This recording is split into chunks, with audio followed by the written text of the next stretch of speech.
To install and activate the plugin, go to the plugins, add new plugin. Then from here, search for DK PDF, and then click Install Now. Then click Activate. Now the plugin is active, we can access the settings from here or from here. The first tab is the PDF button, where we can choose the post types we want the PDF button to appear. In this example, I'm going to select Post.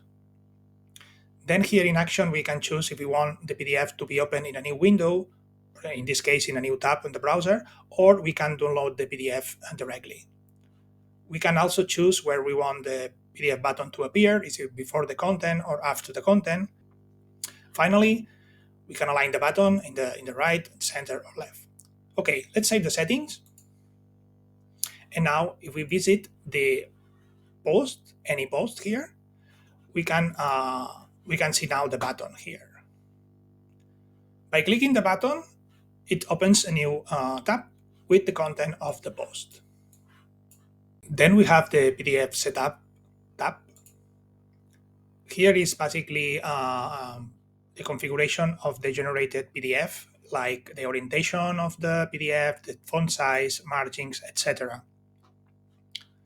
Then we have the Header and Footer tab, where we can configure a header for the PDF. For example, we can add a logo to the header.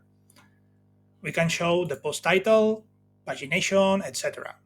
Now we are going to save the settings and visit the PDF again, and this time we are going to see the new logo here, the post title in the header. The last tab is the PDF CSS that allows us add custom CSS to the PDF.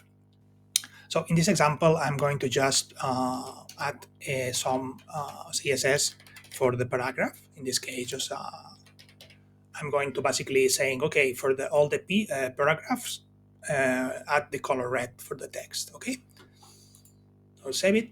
Now, if we look at the PDF, okay, we see now the CSS applied here in the paragraph.